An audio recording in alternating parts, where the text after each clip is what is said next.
Bom, e nós resgatamos o trecho da coletiva do ministro do Supremo e presidente do TSE, Alexandre de Moraes, no dia da votação. Na ocasião, Moraes afirmou que nenhuma das operações de fiscalização da Polícia Rodoviária Federal impediram que as pessoas votassem.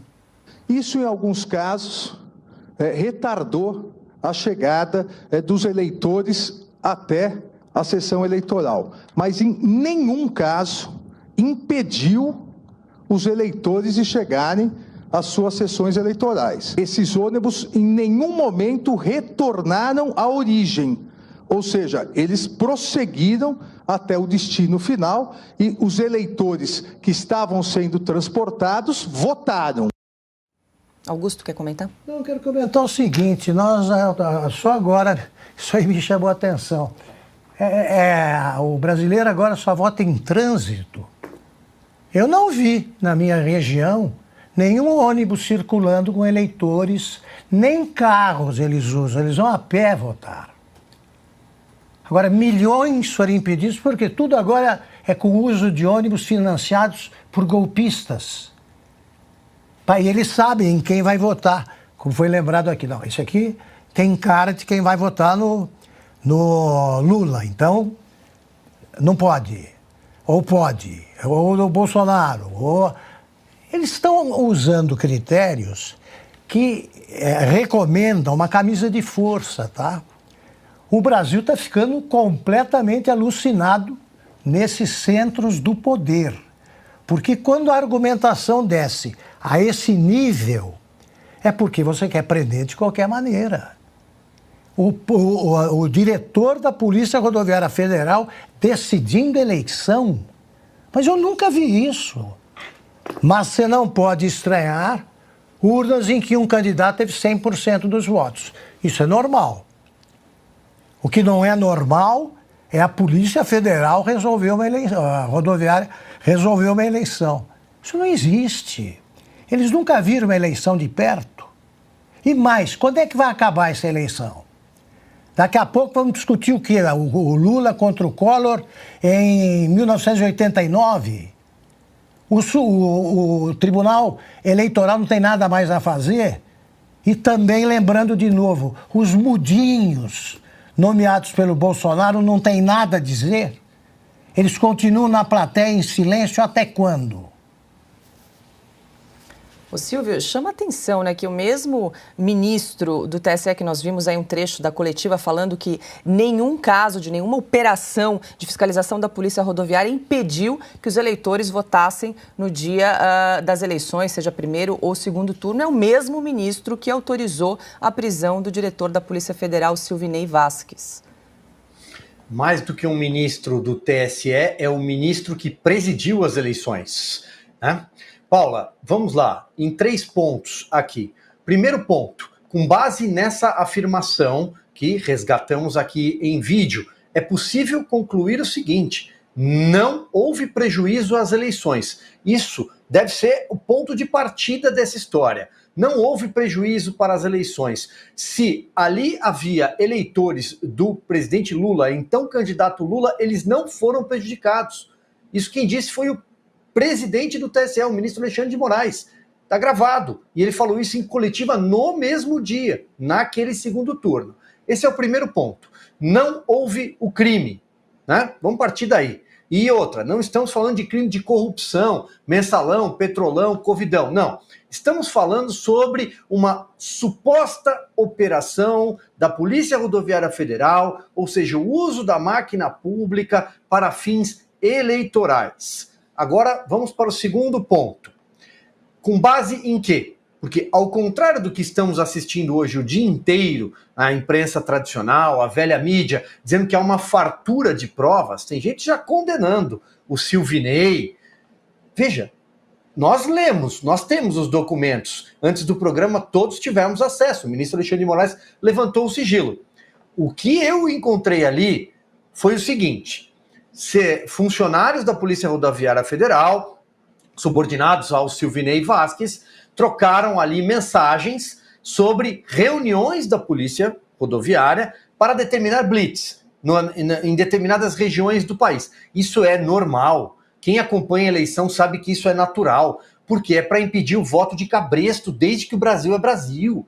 Isso é para impedir coronelismo, compra de votos na véspera da eleição, boca de urna, isso é muito normal. E a Polícia Rodoviária Federal, que trabalhou com enorme eficiência no governo Jair Bolsonaro, nunca houve tanta apreensão de drogas, por exemplo, e polícia efetiva na fronteira como no governo Jair Bolsonaro. Trabalhou no dia das eleições para fiscalizar o ônibus, buscando ônibus clandestinos. A gente sabe que esses líderes regionais embarcam pessoas nesses ônibus para votar em troca de cesta básica, em troca de algum dinheiro, muitas vezes. Há relatos sucessivos, e não só em eleições majoritárias para presidente da República, mas eleições municipais. Acontece com mais frequência, inclusive. Então, a Polícia Rodoviária Federal estar atenta a isso é um problema? Não, absolutamente não. Está desempenhando o seu papel.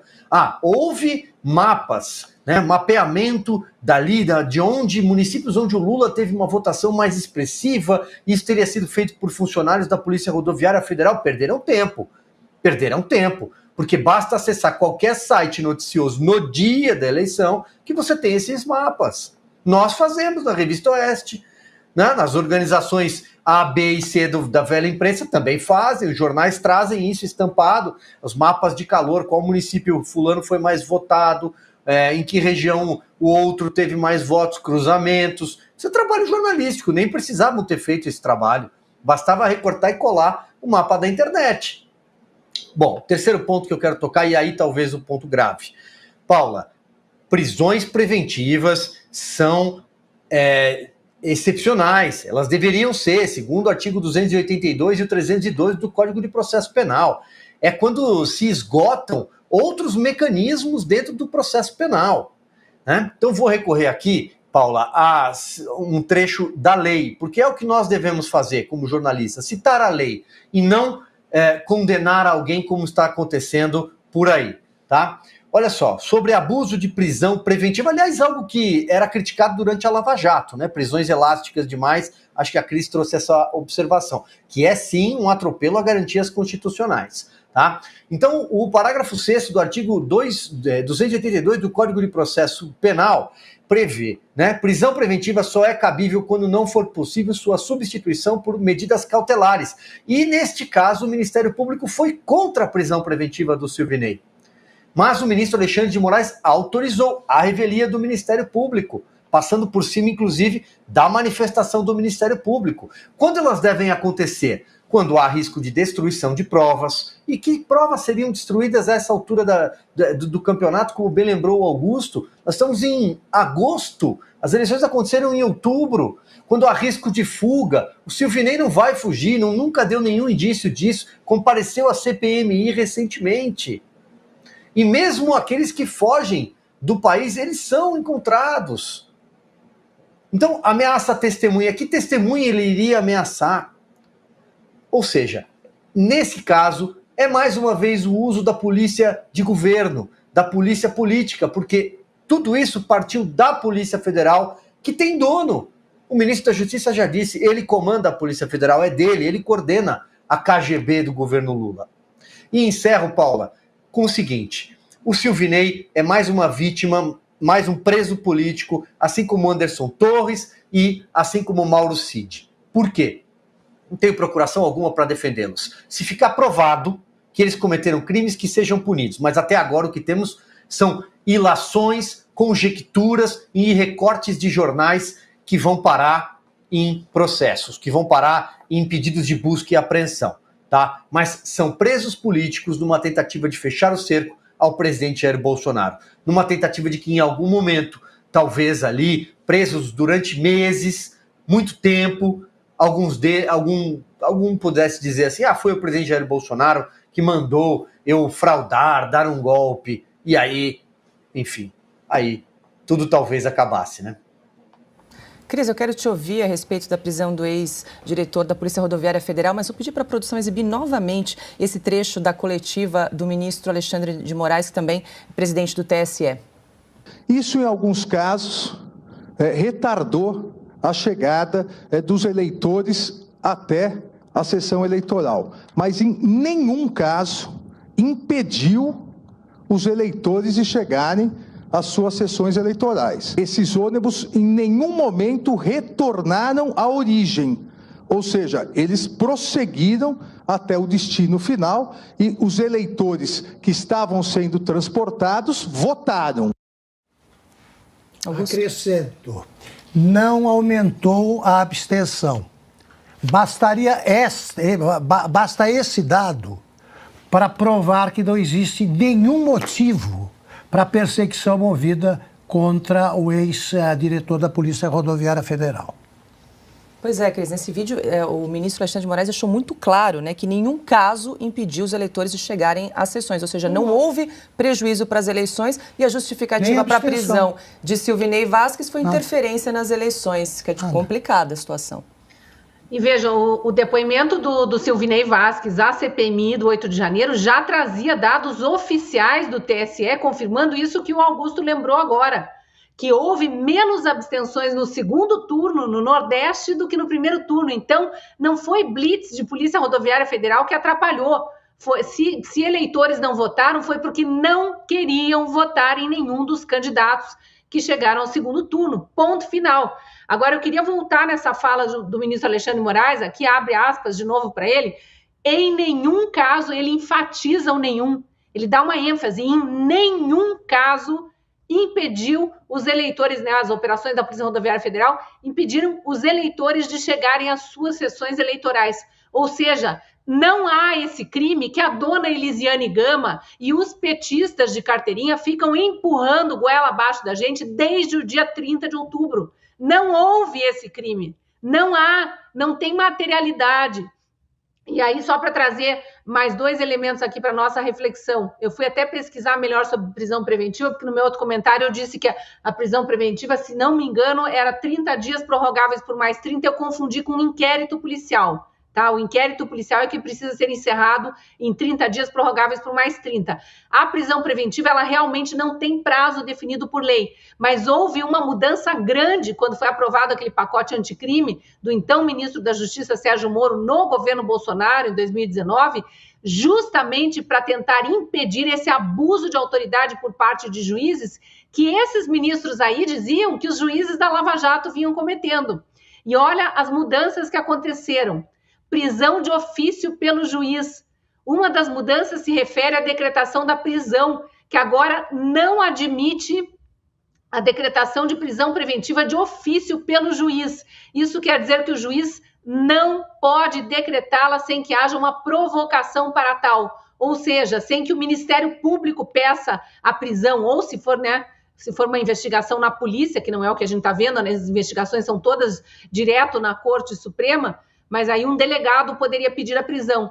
Não houve isso, então já está ilegal esse pedido de prisão do Silvinei Vasquez, conforme a lei mais atual, que é essa de 2019, o pacote anticrime. E tem algumas outras condições aqui que dizem, por exemplo, acréscimo de pressuposto. O que é isso?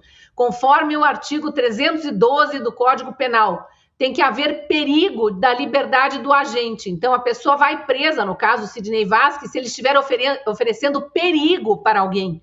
Qual é o perigo de alguém que sequer tem cargo público, não tem mais nem cargo público, não tem mais os veículos da Polícia Rodoviária Federal, não comanda mais uma corporação, não tem mais o acesso às armas daquela corporação? Que perigo ele oferece? Como disse o Augusto, não tem mais eleição.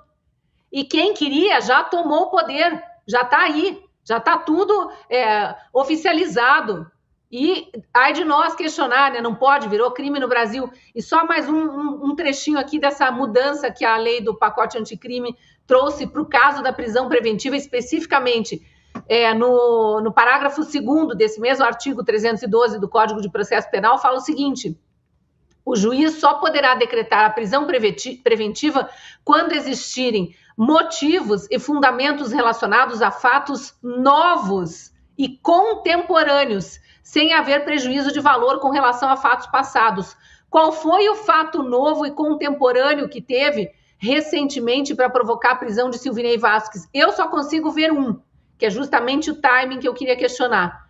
O depoimento claro, cristalino, transparente ontem de Anderson Torres à CPMI. A verdade veio à tona de forma tão acachapante que a dona Elisiane Gama passou vergonha, com aquele tom inquisitorial ali, querendo, como se estivesse diante de um homicida, pedófilo, estuprador, feminicida, querendo colocar ele direto na cadeia de novo.